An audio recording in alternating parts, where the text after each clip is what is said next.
Okay, so today I'm talking to Matthew Parlato, and he got in touch with me as a self-described tecton, and uh, I believe also in the cabinet business, which is what I do for the 40 something hours a week. So I'm sure we'll have a lot of great stuff to talk about. So um, why don't you just kind of tell me a little bit of your background and how you ended up uh,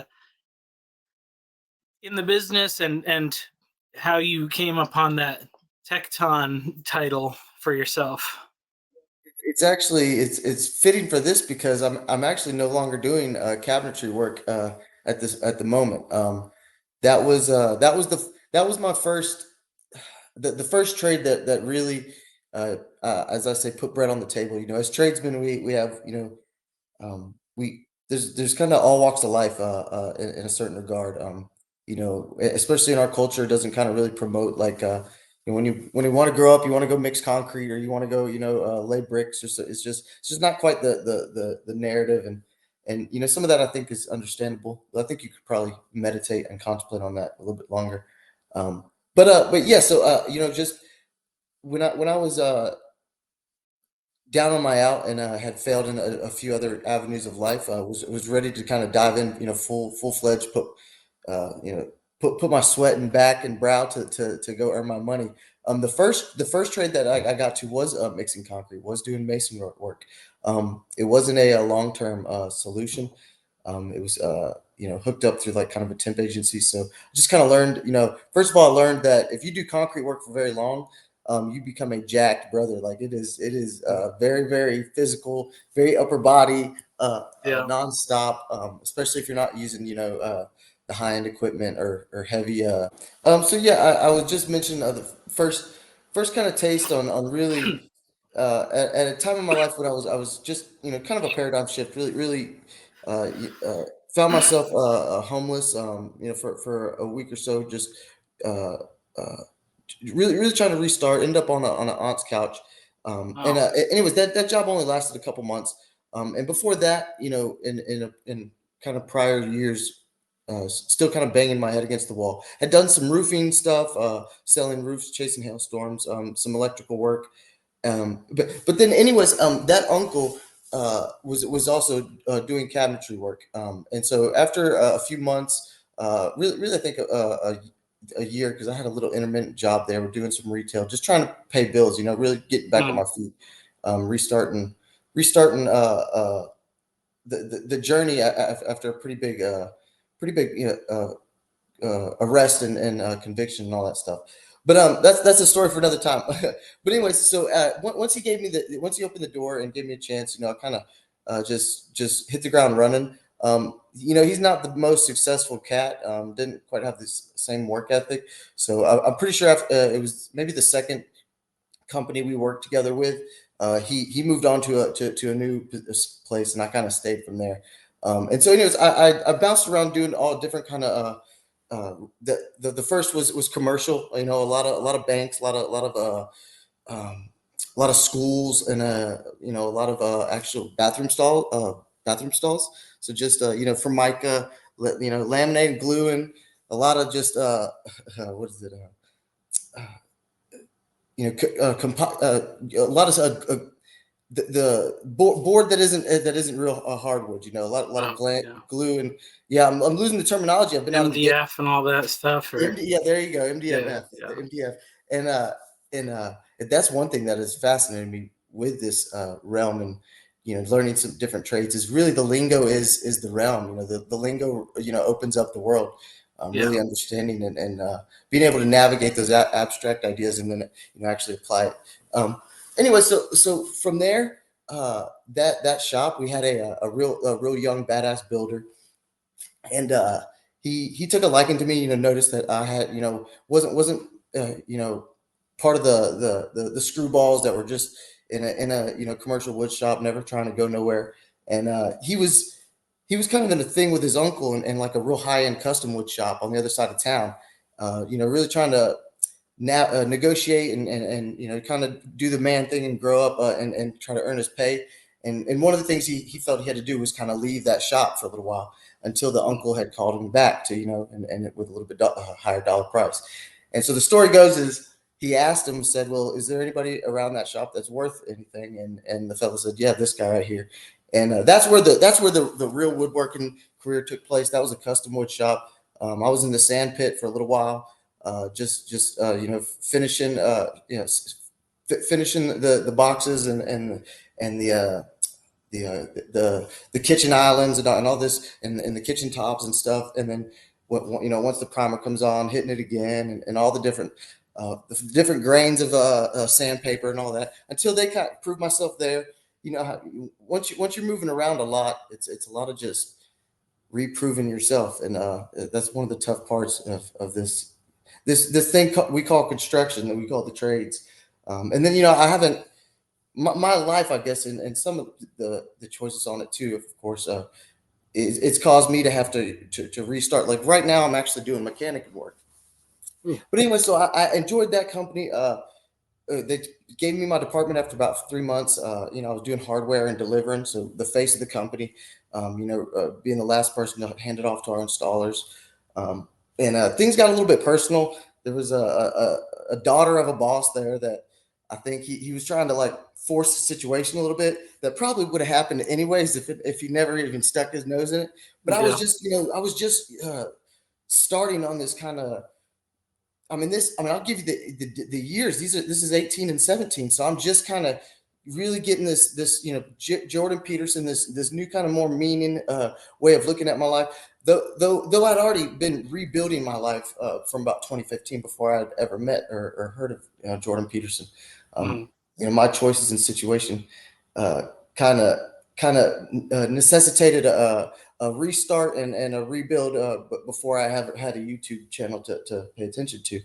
Um, but anyways, so from there, I, I, I kind of took that personal risk to heart and was like, look, I can go make money somewhere else, and started going to do cabinets at another uh, a company that was doing mass suburbia homes. So like I don't know if the brands will translate, but like DR Horton, Yep. Lennar Homes, Yep. Yep. Madame. Yep. So they I had don't big know that one, contracts with but that. yeah, Yes. the So first two for sure. I was Yeah. doing a lot of the installation work there with the crew, and just I never I've had probably just enough money, surely here recently, to probably jump out on my own, do like an LLC thing. But I never saw that as in my home. My father was just a military man and a company man, and I don't know if I'm confident in that side of really being disciplined, or maybe that I'd be too disciplined and never unplug, never clock out. There's a Mhm. whole bunch of pros and cons there that I've weighed. But the move from there was after a little while there, they had a sister company doing windows and doors, and they kind of took me out of the trenches and said, hey, go do the in home service stuff, represent the company more, speak more on behalf of the company, with all these, irate homeowners when stuff goes wrong. And I did that for about 4 years. So this puts me right till this past summer, where because I jumped trades again, losing all my most of my pretty much all the knowledge and applicability of my cabinet and woodworking skills, going to work with glass, 3 feet Yeah. stories off, hanging off a ladder. Nobody's holding a ladder, doing the stuff by myself, changing out big sliding glass door panels that are 4 by 8 foot, just something was going to have to give. And there ended up being a job out here in West Texas that my buddy, a friend from high school, was doing. He's a pipe fitter, and so I made the jump again, man. And I came out here to West Texas, and things that went again kind of right. I got kicked in the mouth a little bit. Uh, tried to go up the chain of command with an abusive foreman, and the foreman the next morning conspired to have me thrown off the job. And so now I'm doing mechanicing work, man. So now I'm turning wrenches and covered in grease, and that's Yeah. pretty much my tradesman journey there, as quickly as I could do it. Yeah. Well, okay, so let's go back because I know, like, because for me, with my experience, it's like I learned a little bit of this stuff from my dad when I was a kid, but I never thought of. I was just like, yeah, this is good stuff to know because you can fix stuff around the house or whatever. I mean, he made a little bit of money because he was a school teacher, and he would kind of take some handyman jobs during the summertime. But it was really just like he had a few families that he had known, then he would do some work for them and stuff like that. And so, um, you know, because I started trying out like out of high school and stuff, going in a totally different direction. And then when I finally, there was a lot of other things I tried that didn't really work. And then when I kind of got to the part where I'm, working with my hands all the time and stuff, then it was like, okay, this like makes my life make a lot more sense than, So what was the other kind of like? So how did you, um, what was your, I don't know, like what was it your, because that wasn't your original plan, right? Like out of high school or whatever, to do this Yeah, kind of stuff. well, here's where I can. Yeah, there's a ton there, right? And we know each other just so tangentially through the corner. But here's what I will say is, and I thought about it today in preparation, semi preparation for this. I didn't do much thinking at all because I figured we just kind of follow the logos here, and that our tradesmanship would have enough uh, seeds there to blossom something. But here's what I'll say: is my father, I feel like he knew. I, Man, I had such a good family. I feel like he knew better that their education was such an implicit. It was so. I'm the youngest of five. I didn't get my name tag on there, but I'm the youngest of five children, and taking homework serious and excelling at that. That was in the water. That was the water us Parlato fish swam in. So there wasn't, that he being a plus father went the extra mile, and it was always he had this thing called Saturday chores, and I always wrecked my brain as a kid because I was like, no, no, no, Saturday. The culture says Saturdays for cartoons, Saturdays for plays, and then I see the neighborhood kids, and we wouldn't get to necessarily go play until much later in the day on a Saturday because it was the first thing we did, and then it even goes further to a more conservative view of the boys were outside doing outside work, and the girls had the inside to help mom with the big clean on Saturday. But the point with that is he was always, he was a Mustang in the Marine Corps, so he was an electrician, avionics electrician, working on electronic boxes, on airplanes and helicopters, and then worked his way through a program to become a pilot, an officer in the Marine Corps. But so we were always changing oils, changing spark plugs, whatever, changing brake pads. I've always joked I'll be able to run, worst case scenario, I'll be able to run a landscaping company. And this, if it all goes Yeah. if it all goes to naught, just because of the amount of, which I did do some tree work in my day, later as a little bit of a little bit on the adult path there once I branched out. But ha ha ha, pardon the pun. But yeah, so just always with the lawn, always with taking care of. I mean, I remember putting in a French drain with him at one point. I know we had addressed. Yeah, we did like a do it yourself, which just is gnarly to say out loud. We did a do it yourself septic project one time. Yeah, so he definitely had that presence there. Now, I also say to go back and look at that, I still just never, in ways. See, I played sports a lot. That's where I kind of found my identity and my home, and Mhm.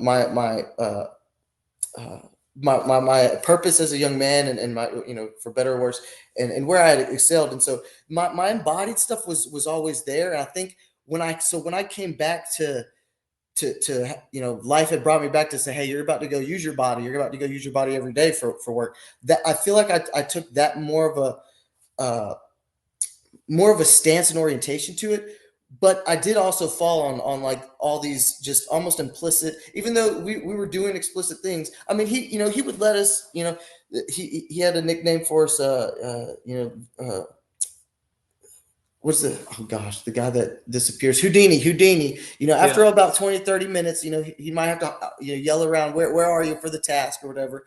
And I remember being very, very self-conscious and embarrassed about being young and him going to ask for a certain tool, and I was just so ignorant on. I did not know what tool it was, and the expectation of to know what tool it is and to where go get to go get it, and just even something simple as that as a task, which is so important once you realize if you ever do have help. I mean, yeah, to go run and get the thing and to go get it back, like that's a huge part. Yeah. But yeah, just took that to heart. A very sensitive kid, and just probably shied away from it.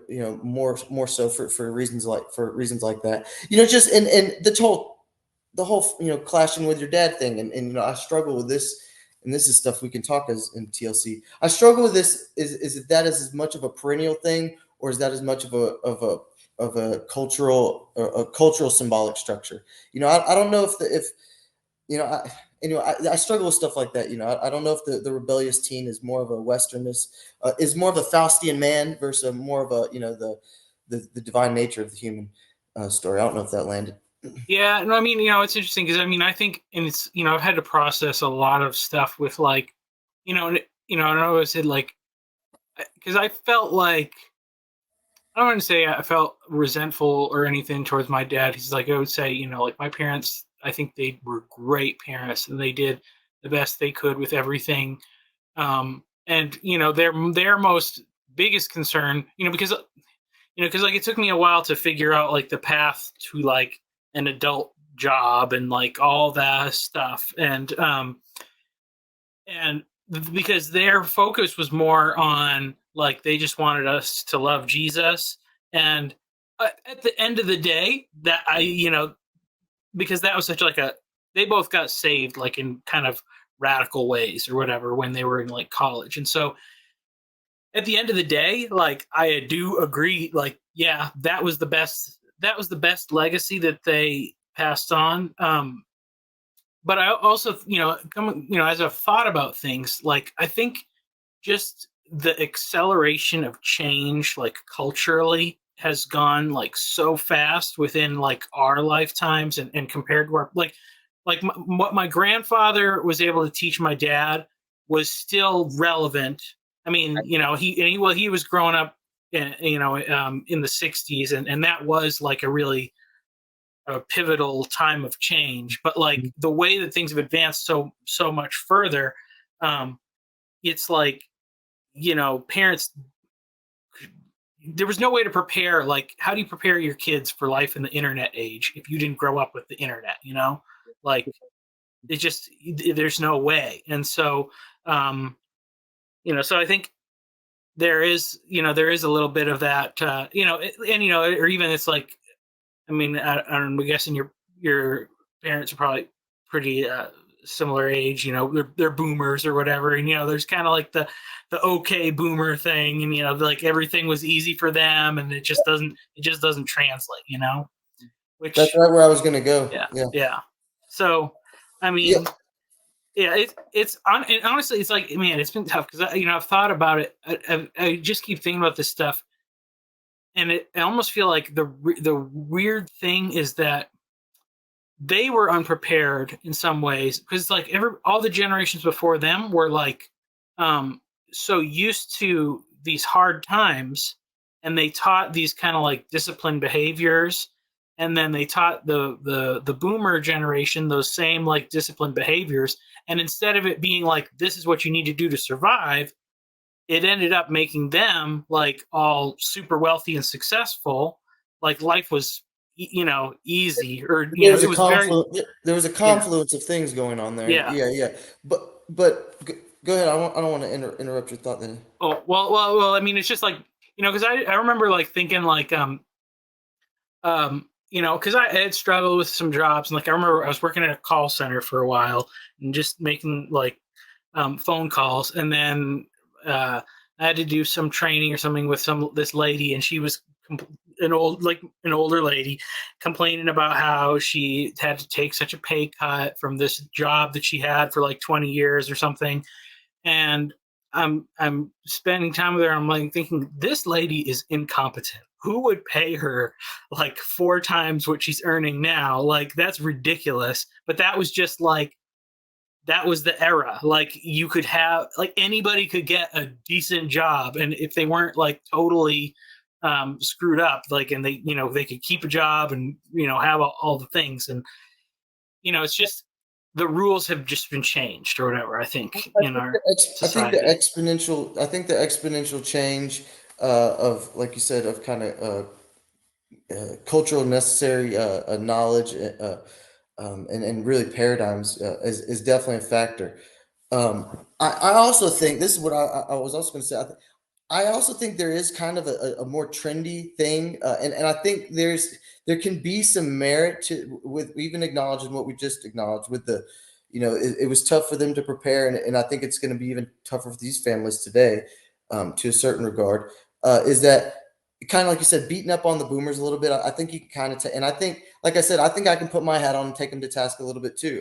For they had a lot of things lined up to like you said, to allow and for sure the discipline and traditions and norms they got from their ancestors, but also a lot of a lot of the board had opened up, for a metaphor. um and then I would also say is what thing that gets me out of it is, because I'm as bad as, I'm the worst is a saying I like. I'm as bad as anybody, so I have that tendency where it'll get in my mind where I can almost picture the argument, and I say, but I'm liberated from it, because here's the ha ha ha for me, and I think you kind of hinted towards it too, is but I still had great parents. It's like Mhm, that mhm, you could have this whole paradigm and this whole trope, and it's like, but hold on, but now let me do the phenomenological lived experience perspectival thing. It's like, wait a second, I had the greatest, I had the best, and that kind of ties into my story of and maybe this is why it'll always just be a perennial mystery to me, and it's something I'll chew on, is because, like I said, I just revealed, I had that family. Nobody's perfect, but I had that great childhood and family, and I still broke bad. I still went left. I still mhm. went gnarly. Went off into the to the sewage. And anyway, so I guess maybe, like I said, maybe it's just a perennial mystery, so we don't have to just get stuck here. Of course, is if that's more of this Western trope. Grim Grizz said something the other day about traumatic programming. And I was just like, man, once you put the name to it, that's what I've been noticing nonstop since I've gotten heavy into TLC.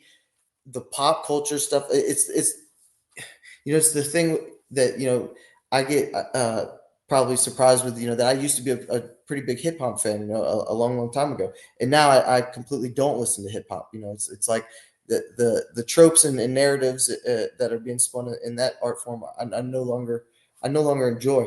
But anyways, I go back to the programming is there is it just a Western trope that is being wielded for the child must rebel, the child must have that head butting with their father, or is it perhaps just a confluence of things where you gesture towards, it's actually something that I've definitely communicated, is I think a lot of young men are just trying to figure out how to become a grown man, and so they bang their head into all these different horrible, toxic programming they see out there, to the symbolic structures that are the dying West right now.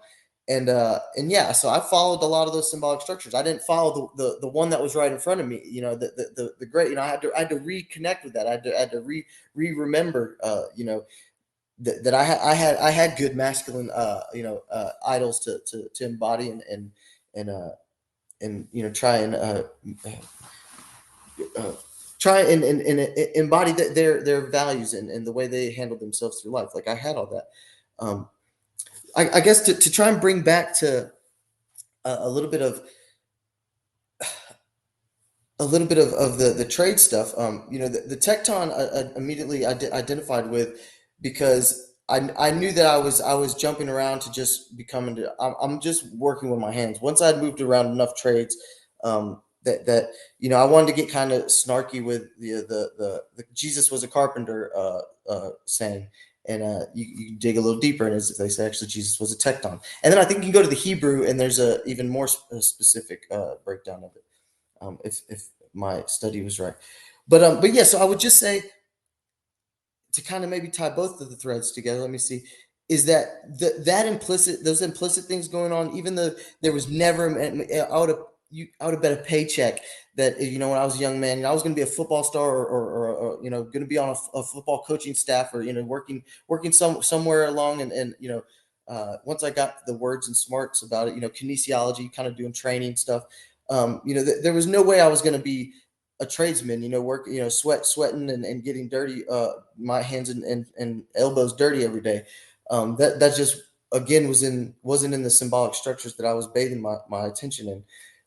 But the implicit values there, right? The implicit values that my dad embodied, it allowed me to really attune back to that and fall in line with it and identify and say, hey, this is a path I can do. So this is the only path I have. Um, and I referenced it earlier about the trade. The trades put bread on my table, and you run into a lot of different. I do the Italian thing and I get emotional.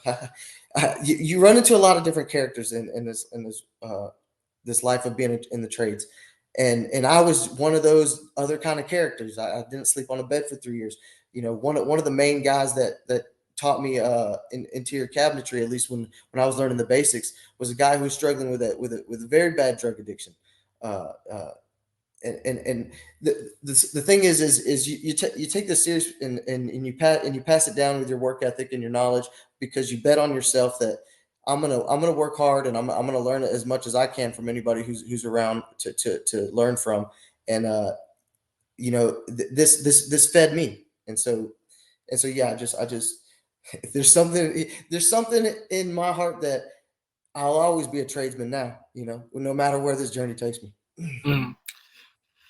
Yeah, I mean, I remember thinking kind of like as I was thinking about this, because my whole idea came out of it of just like so much of life for me was really confusing, and like I always had like um and I can thank my parents for this, like the like solid anchor of like my faith was there, but then it was and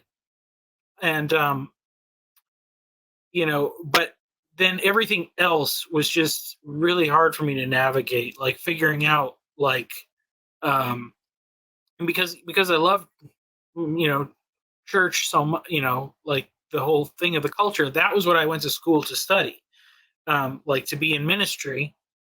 But um like I found that had some deficiencies in some of the necessary skills for really really succeeding in that environment, at least as it's currently structured, and mostly with like um just dealing with other people and like figuring out like what's going on, and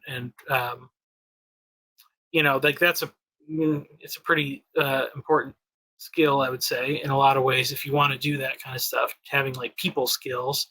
And um and then there were some things where I could tell like I don't want to have to start over like at 20 something from scratch and go to college, and like because the credits that I had gotten from like the Christian program, it wasn't gonna transfer. So it's like, okay, I'm gonna do 4 years, and then what do I get a degree in? Because I remember like talking to so many people who have a 4 year degree, but then they were still working like at the same crappy jobs that I was working at that didn't require a degree. So it's like even doing that, it's not the guarantee of like how you do it.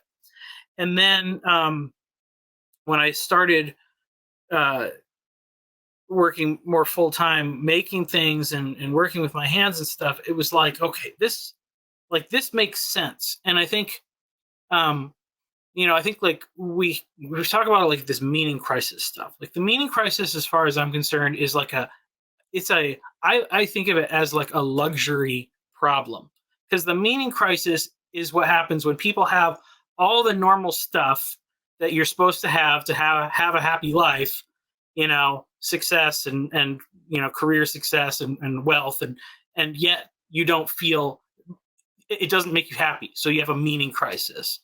But I That's think very Spenglerian. That's very Oswald Spengler. Go ahead. Yeah. Well, but so I think, but for a lot of guys, especially, you know, guys who are probably more naturally well suited towards something like working in the trades, if they don't find their way into that, they don't even get you don't even get to have a meaning crisis because you have like a purpose crisis. You don't even know like what is the because and so much of our like it's funny because there is such a need in some areas, but if you grow up in the suburbs or whatever, or like you're not gonna be connecting to that need, and so because that was that was everybody that I knew that was the thing. You go to college or whatever, you go to college and if you don't like school or if you're not like well suited for sitting in classrooms or sitting behind a desk being tied to a computer all day, like if the thought of that makes you like feel anxious, then life's kind of crappy. If that's all you've been presented is like that's the path, that's the path to success. And what I found is like, okay, now okay, I can do this and this stuff makes sense. Like there's no like it's straight or it's not straight, it's level or it's not level. It's either it's broken or it's fixed. It's one or the other. It's like stuff makes sense and you see the problems and you know how to fix them.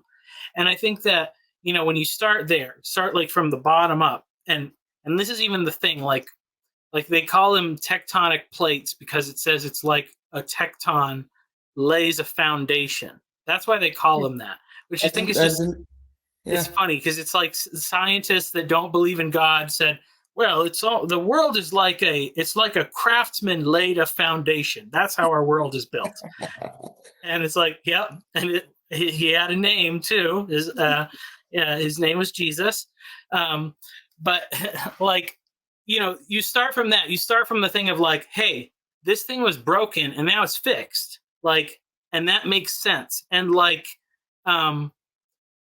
you can tell, be like, well, when we use our perspectival knowledge or whatever, like, is it real? Like all that stupid stuff where it's like, oh, is it black or is it white? Is it shades of gray? All that, like, it's like Mm-hmm. no, it was broken and now it's fixed. And Mm-hmm. then you get that and you do it and your boss says, is it done? You say, yeah, it's done. You say, okay, good job, you did it. And then you get paid, Yeah. and then you can use that money to put food on the table and buy real things and like all It's the that. function. It's the functionality. That's Yeah, what keeps fitting me. Is that the fundamentality to the functionality of the trades demands you to all not always, but it demands you to that participant. The guy needs the cabinet to hang off to not to hang on the wall tight, so when he grabs it, it doesn't fall. Like right. there's a Yeah, functionality to this process that, like you said, if you say it's on there tight and it's not, he's gonna go rip it off the wall, and yeah, he's gonna be like, "Hey, yeah, man, yeah. yeah, And yeah, so it's like if you lie, like the truth will come out whether you tell the truth or whether you lie. The yes, truth is going to come yes, out in your. It's going to be there in your work. And yes." and I think so. Like so much, because so much of the stuff of navigating life is trying to figure out that it's like who do you trust, who do you listen to, and at least you start here, you start working in a business like like in the building trades, and then it kind of like it it removes that like total crazy like disassociation that happens because like well at least I know like when I go to work there's gonna be like concrete answers. Well, It's gonna it's I not got I was getting I was you made a purpose and meaning distinction, and I think you probably did that for a reason. And I was sitting there and I was trying to see how I was going to connect it in my brain, and I think the functionality part does it for me. I think it's that when because what I think you're painting is that there's an archetype, there's the symbolic structures that are being perpetuated to create a trope of being the thinking man, being, like you said, the success is the degree, and the success is to have these, perhaps even, in a certain light, this, the sophisticated thought and these abstractions where things can be great. There's a, this is why me and the Vervaeke guys, we're on this like third way Platonism. We're like, I heard a quote from this online philosopher that he does like a lot of political stuff, and he was going down doing he did a deep dive on Heidegger, and he once mentioned that Heidegger went back and read all the greats through a phenomenological lens, all the way to Aristotle. And I threw my hands up. I wanted to, I couldn't believe the guy.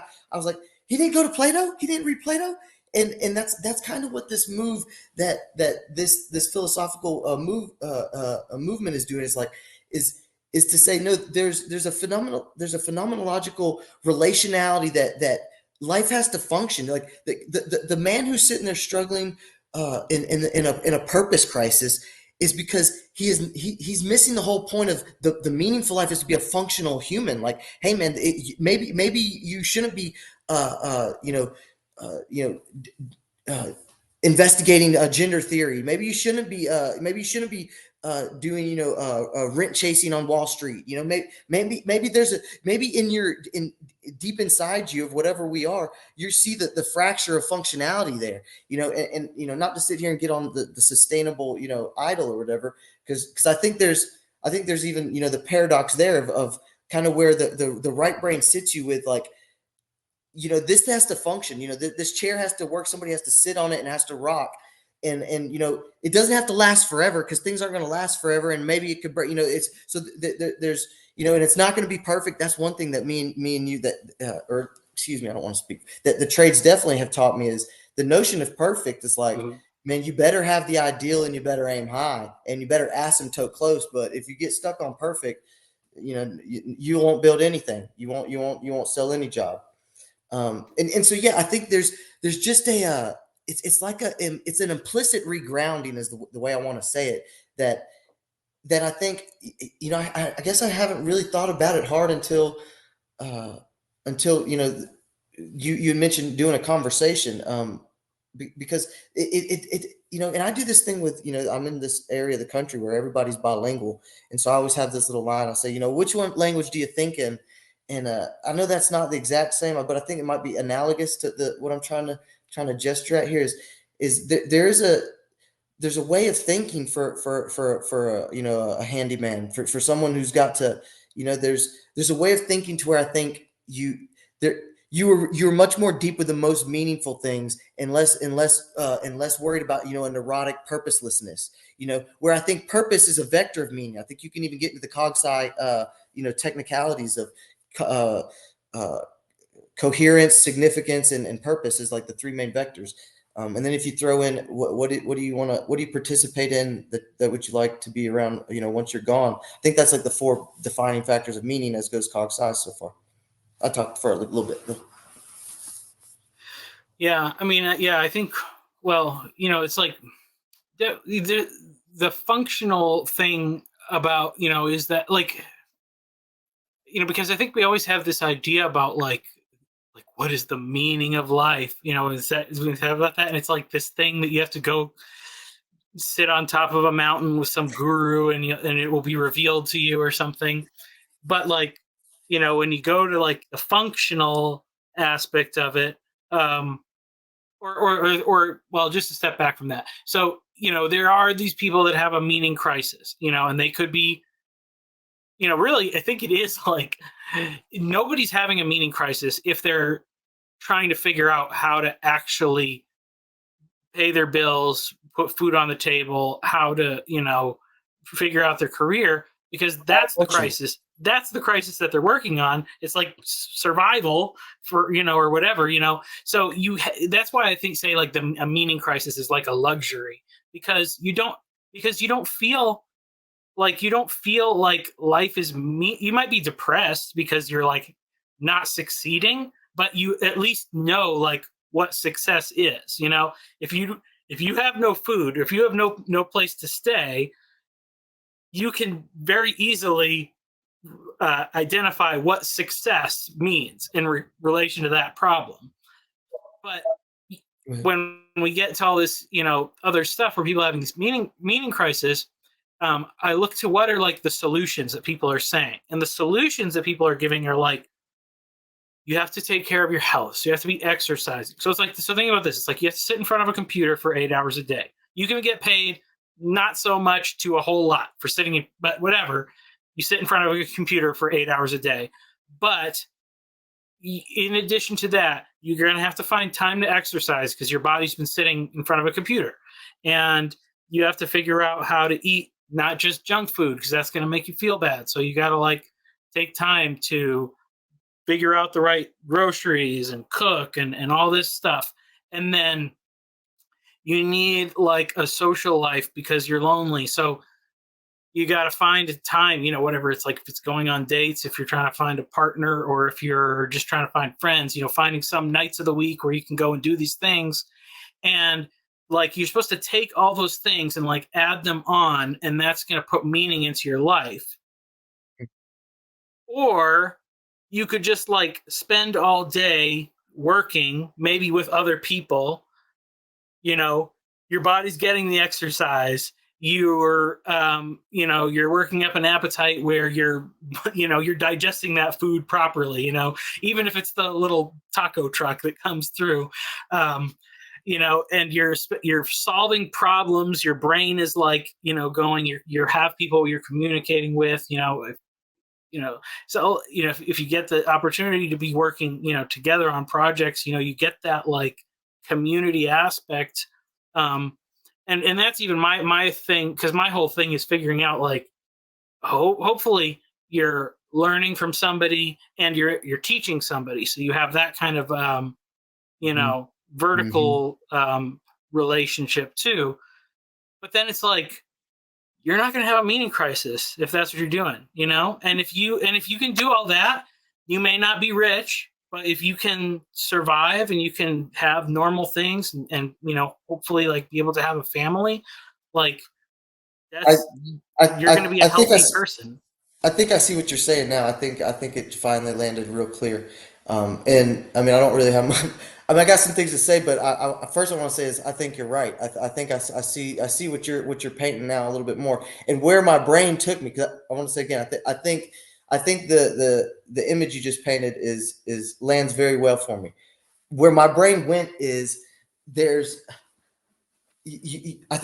Peterson and Vervaeke have kind of these two ways of going at meaning. And I think Vervaeke's doing a more kind of cognitive science, technical investigation, where I think Peterson is definitely doing this mythopoetic of, what what is, what is it? How does uh, how does the phenomena of meaning relate to a being, or interpenetrate with a being? And I think he goes, he says more of like it's like this navigation tool, right? It's like, when you feel when you're in the right spot, it will feel meaningful. And I think that kind of lands into this functionality with like, hey, I know I need to have this project done because it's getting close to the deadline, and what had happened earlier, so it's go time. This is this is very Heideggerian, right? This is very Hubert Dreyfus, is that the meaning is right in front of it's the transjective relationship. It's meaningful when you're chasing down the bus because you're late. And so, but what I would say is that this also lands for me because I'm not criticizing John, because I think he's doing a very technical in-house of the university project. So he does this, here are the parameters or the vectors, or that make up the constellation that we can call meaning, coherent, significance, purpose, and meaning after you're gone. And then where JP's doing again like this more embodied, what I'm getting the distinction is like a being mode kind of thing, because what you just described was, you gave the modern answer of like, you can have all these things, you can have all the chart, right, all the things checked on the chart box. You have the family, you have the job, you have the group you go to, you have the hobby you like. And yet we still see the affluenza epidemic of these people, perhaps having a purpose crisis, is if we figure out your distinction from earlier. And I think that's probably correct. And to where you can also go to the more Jordan Peterson notion of it is like, hey, even the family who's in lower middle class, but the son just broke out from high school and knew he was never going to college, and so now he's working with dad. I bet that dinner table, I bet there's plenty of meaning, or this is also where my brain went to, is I think, you know, I think our culture is just is is so gone in a way that I do think that's probably far few in between. Maybe that's my cynicism and tainted journey, my perspective from my tainted journey. And even though I had the great familyhood, childhood, but it was definitely different. It was definitely different. That was never the thing. That it was always go find the company man, go be the patient. There was never an idea, and I was in a small town, so I saw it. I saw the families that had the trade that they were going to pass down to their family, and it's like, even if it was implicit, that was it felt looked down upon, that wasn't an option for us. It was like you said, go get the degree, go get the I just Thomas Carlyle and his chartism comes to mind of and again, this having mode versus being mode distinction of having all the things checked off the box. So I have the purpose, I have the significance, I have the coherence. It's that can be useful to studying it. Like I said, of course, I'm a huge John Vervaeke nerd. I think there's usefulness in studying it, but I think Jordan Peterson is changing the game.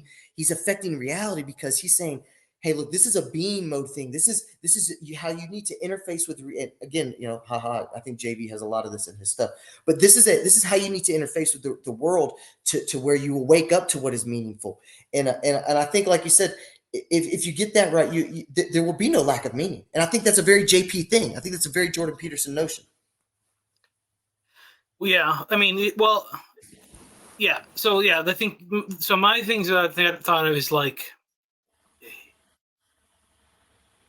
getting the job working in the trades helped. I realized it helped because it integrated so many things in one. Whereas like before, when you're trying to do that thing, because I had, so I had a job making phone calls 8 hours a day, and then like I felt better when I got up early to go to the gym and all this stuff, but it was like everything had to have its own time slot. Whereas now I'm getting like so like I'm working by myself, so I'm listening to stuff all day, and it's high quality stuff, and I'm getting decent exercise. If it's not, maybe it's not as much as like if I go to the gym, but then, I'll come home and walk the dog and wrestle with the kids a little bit. And then it's like, I'm not getting any fatter or whatever, you could say. Just, and so it's like, wow, you can really integrate so many of the needs just into like the normal activities. And so then you have yourself taken care of, essentially. And then I think the next step with that is then, well, now that you have time, is like what you do with it. And that's where I think that, I mean, I kind of discovered, I really, I learned this more fully when I became a father, like with the thing of like, youth, Christmas is way more fun as a parent than it is as a kid, but even before that, working with young people and stuff, like, and knowing that, like, okay, now that you're in a place, you're somewhere, you maybe you're not in the pinnacle or whatever, but you're stable. Now you have time, you can do the things that you really want, the things that really excite you, but you can also bring somebody else along with you. And that in itself is such a it's such a fulfilling thing. But it's like, and it's so necessary, because that's the thing. There's young guys that are struggling and trying to figure out their path. And I so looked like, at. yeah, and so it's like I know pretty much, I don't know, most days this summer, there's a high school kid, and I'll just probably pick him up most days and have him ride along with me, and that costs me nothing. Or maybe I'll buy him lunch every day or a couple times a week or whatever, but like, I mean, I can actually get, if I was working for myself, I could be getting more work done, just even from the little things of, hey, can you fetch this, can you get that, Mhm. and then it's like, you know how big of an impact is that going to have, because most kids don't have that. Most men don't have that, just like that little thing. um and I I kind of, think yeah, and I kind of thought about that, because it's like, because there's such this big push for like the tradition, like we need to reclaim traditions. And I agree with that. I agree, like tradition is good and it should be preserved, but you also need that thing that like welcomes in strangers, and this was an area where like working for churches and stuff, like I am not like the evangelist. Like I'm not going to go out there and just meet random people.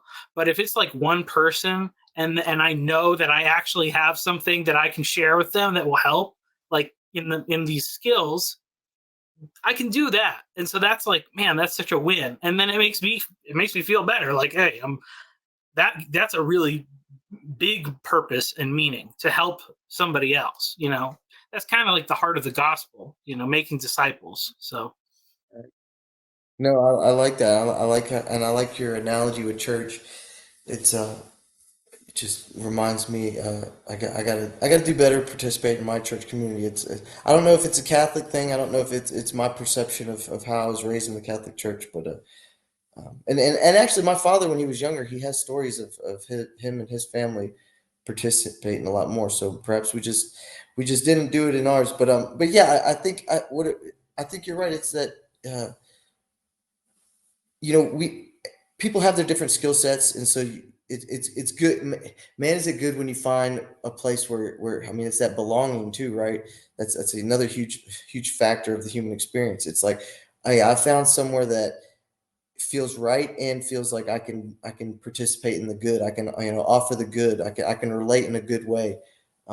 That's huge. I think, man, it reminded me too of the little project that I don't know if it's a project or school. I don't know the exact details of what you got going on, but it's like I know that I had this in my mind was that you what you just described. I mean, that was my story. To a degree was I had went so far down into the pits of hell that when I came back, I was homeless, and the only thing I had was a piece of paper with jailhouse friends in all different kind of trade jobs that they were offering. All the different opportunities that I had when I walked out of that place, that I was gonna put my nose to the grindstone and try and build my.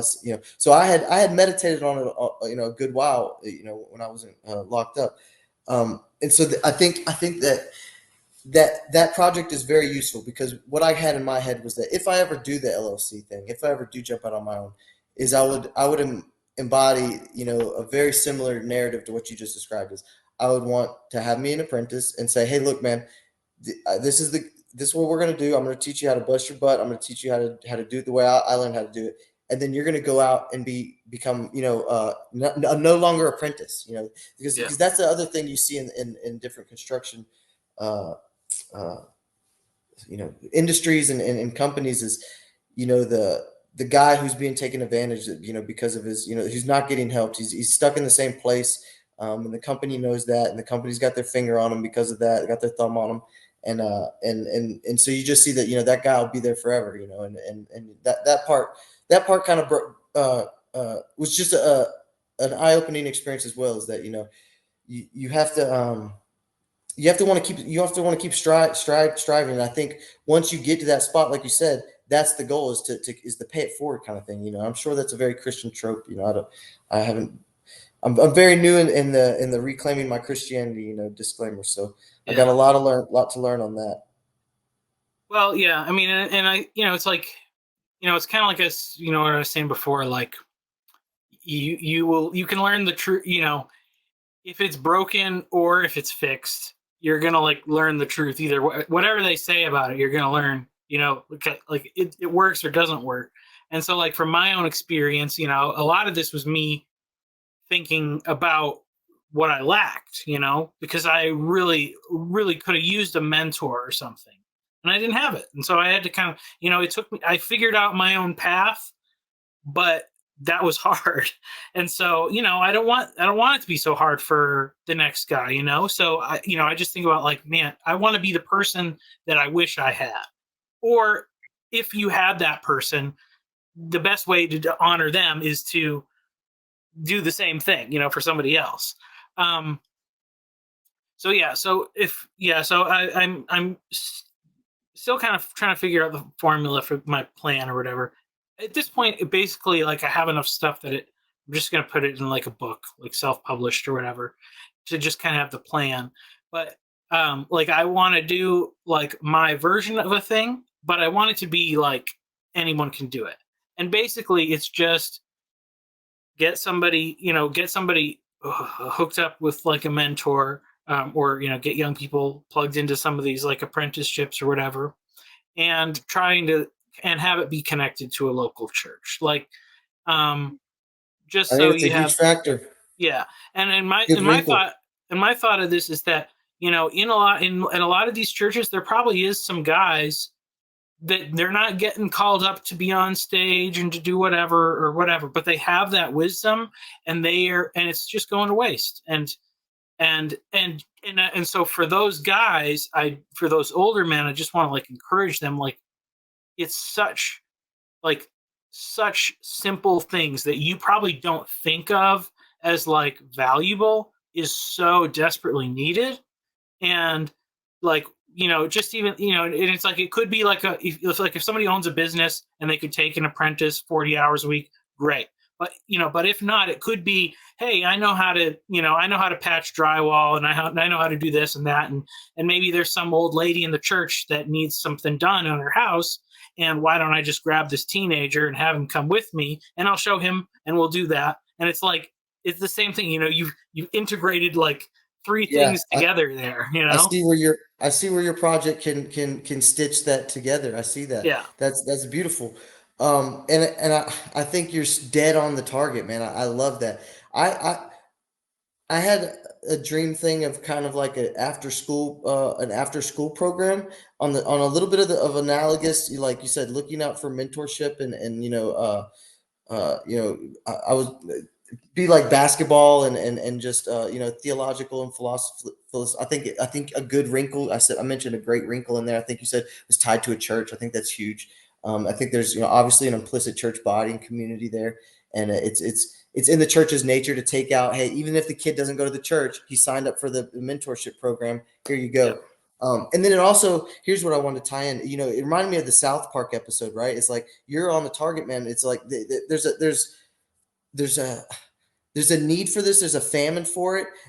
Those young men it'll exponentially be effective in a way is what I'm trying to say, is because not only does the society is so dry of this skill, it's also that these kids will feel good from getting the knowledge and then be able to use the knowledge and Yeah. that reciprocal opening kind of thing. Yeah. And then the other thing I wanted to hit was tie back into what you mentioned earlier, because that stuck into my crawls. You said that there's this move back for the tradition, right? There's this yearning, right? It reminds me of kind of JV says, no nostalgia, no utopia. And so there's a little bit of a warning there, but I think there's a Chad wisdom. Chad did a little critique of that saying one time, and I think there's a Chad wisdom there of like, but you can still see the value of aiming for the ideal, the utopic ideal. You can still see the value of realizing, oh, what have we lost in discarding all these traditions. And so you said that there's this value for going back to the tradition. The enchanted is kind of tied into that for me. And what but and you said, but there's also a need for how to receive that. I think you said it's some words like that of Well, we need to how bring to actually embody. we need to welcome people in, because that's the problem, Welcome is that people. people get too in. It's like we're going to have our tradition and we're going to raise families and have kids, but they're just ignoring their neighbor. Like Yes. that's why I see it. You either have Okay. churches Okay. that are like all about like having kids and building tradition, like the Amish or something, or you have like the churches that are so focused on like outreach and reaching all the people that they don't build I'm the see roots. I'm seeing a golden thread here then, or a silver thread here then, because what you just reminded me again is, and I think it is, I think I was gesturing at it. I think you got it to the explicit is it needs to be this. You can pine for the nostalgic, but there has to be a functioning of, hey man, you got to be able to go fix the stuff. You got to be able to go be the handyman. You got to be able to stitch these communities back together. You got to Yeah. be able to my brain goes blank, but you've got to be able to have the other dynamics that aren't just checks on the boxes, that need to be embodied functional aspects of this thing that is a human experience. And it's like that's the way we can at least the meta modern thing has been big in the TLC recently, and my understanding from someone who actually dabbled in the meta modern for a couple years now, a few years now, is that it's this reappreciation. It's like it's this reappreciation, and so to embody a reappreciation, you'll need the skills, you'll need the networks, you'll need the programs that are stitching the broken networks, because the church was such a back in the day, in a nostalgic way, ha ha ha. The church was such a center of the community that those methods of cross industry information exchange, or ancestral cousins and uncles exchanging information about the trades, that would have happened more naturally. And so I think there's a beautiful fitting of where your project can come in and really mend those the technical term, I'll just be the political nerd here, is called social spheres. Where modernity in the marketplace, the liberal move, in no longer putting the church as the top value, but the marketplace and the academics, defining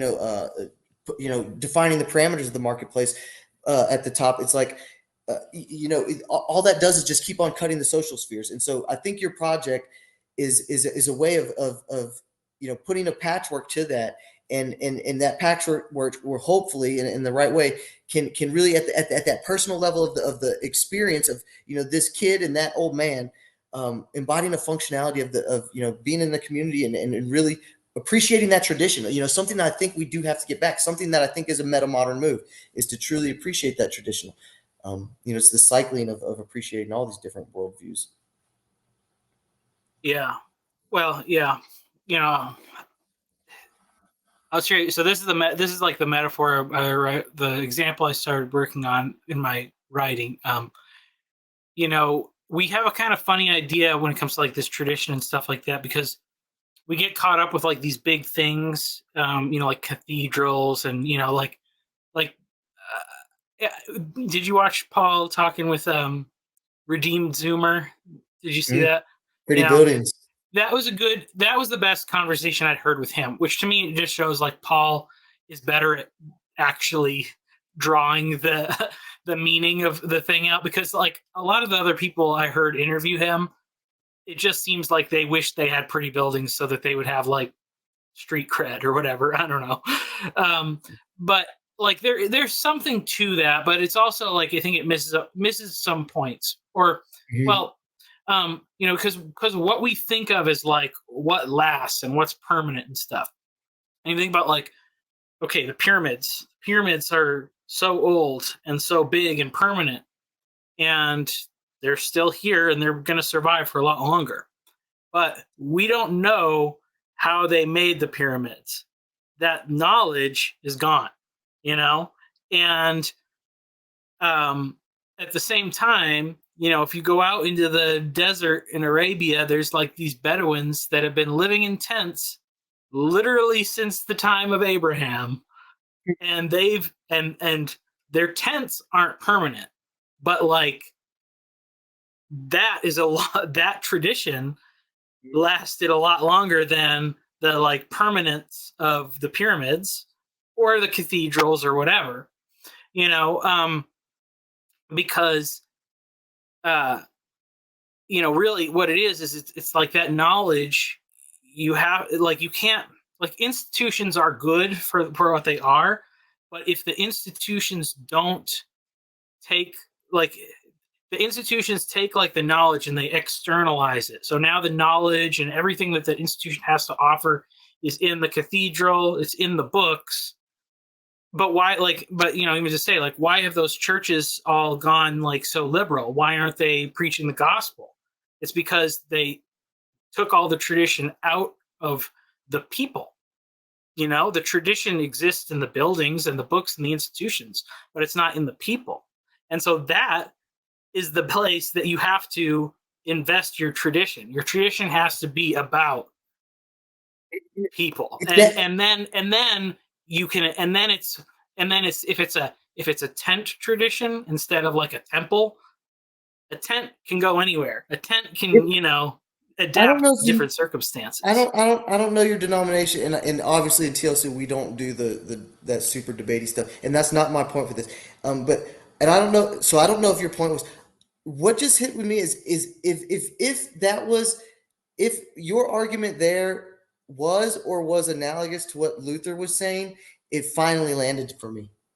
Does I that don't make know what. sense to you? Maybe what did Luther say? Well, it's I think it because I think you just described how well. See, again, okay. See, I think I could say it finally landed for me, and I understood it to the furthest degree. And I don't know if that was your intention, obviously. And I may have misconstrued your argument, so we'll have to recycle back here a second. But my point is I think because I would say I think I finally understood his argument to the furthest degree in my perceived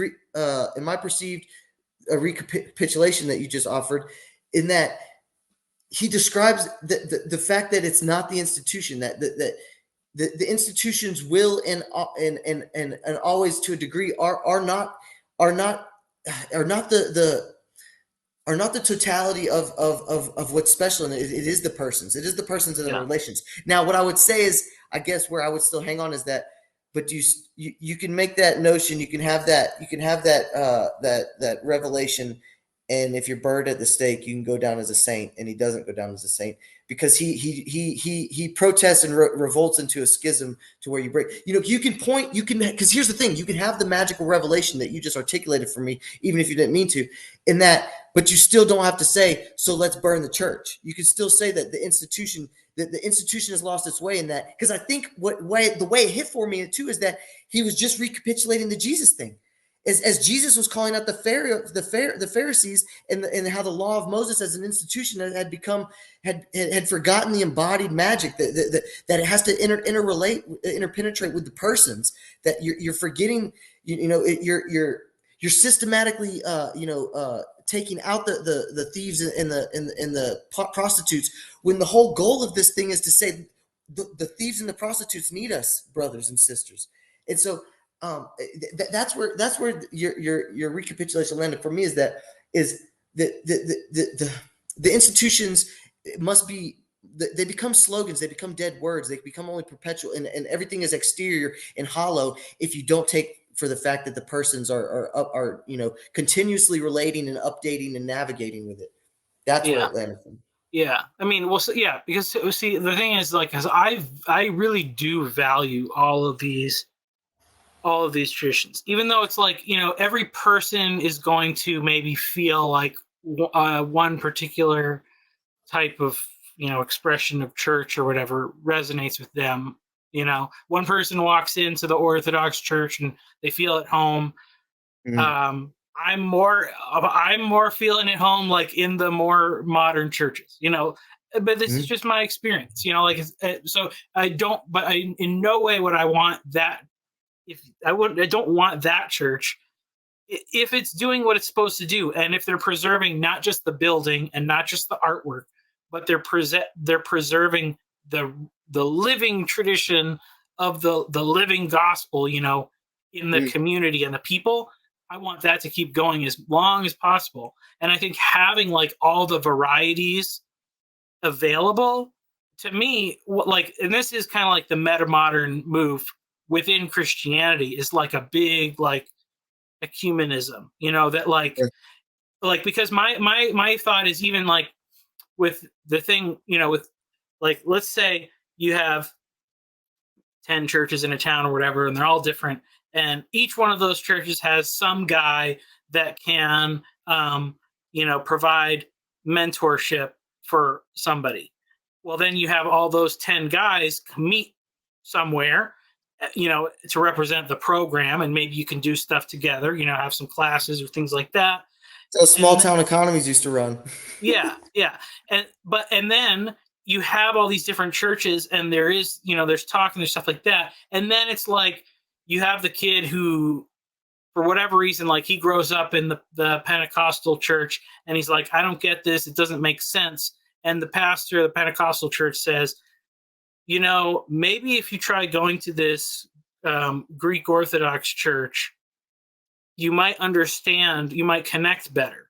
And for them to be like, I'm okay with somebody leaving my church if it means they're going to a church where they find God and meet God, because, and I think we're getting there, because I think the the competitiveness like between denominations and things like that.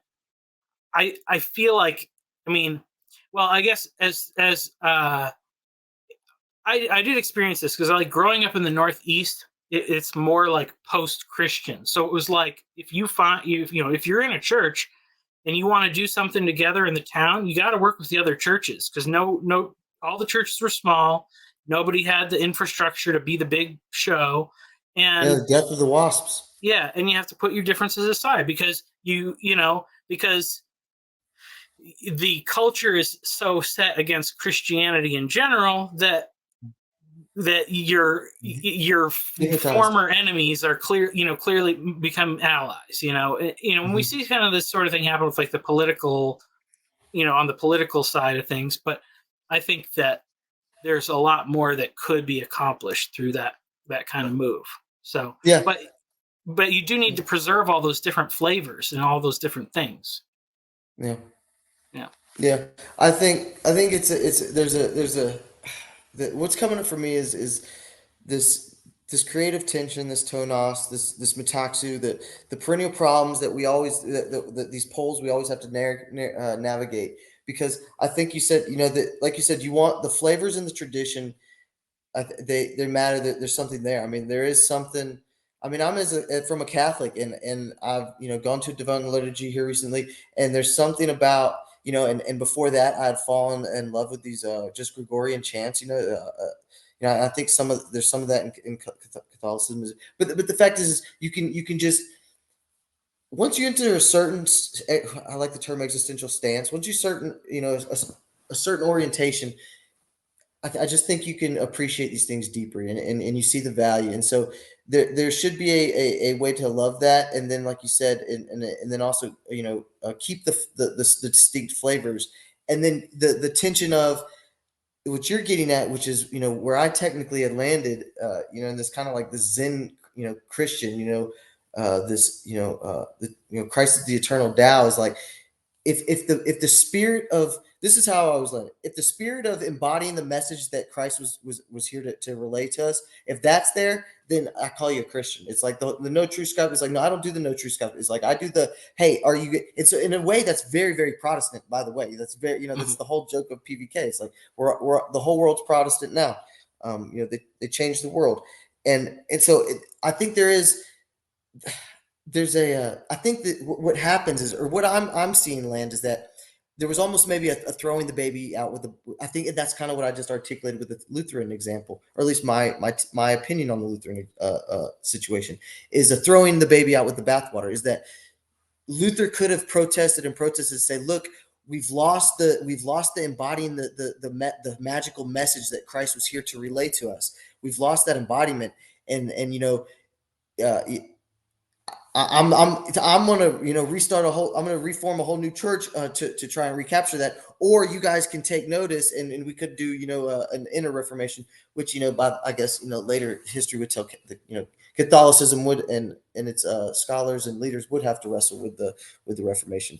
Um, but yeah, so I think there's a tone off there. There's a polarity that I don't think there's any solution to it. There's just an acknowledgement of it. I think that's one of the things I love and get so much out of this community, is that we're taking to the best we can in this decayed, disembodied, long distance world. People never traveled across the country for a job, chance. They always lived around their cousins, their uncles. It's Yep. such a brand new phenomenon we're dealing with. But we're here, trying to cultivate these relationships, starting with the only way we've ever known how, is to have deep conversations about deep things, and let it go from there to, we'll talk about sports one day, or talk about what your kids have been up to, the different ways that the life can blossom from that beautiful fundamental bedding and nutrients that we're paying attention to here. It's like, it's why I think there's something magical here. It's why I give my time and attention here. Um, I don't see anything else worth paying. I don't see anything else on the cultural menu. Yeah. It's I'm going to read a real good book about philosophy or theology, or I'm going to be poking around on TLC and the Jordan Sphere, and seeing what people are doing or talking about. Yeah. Well, well,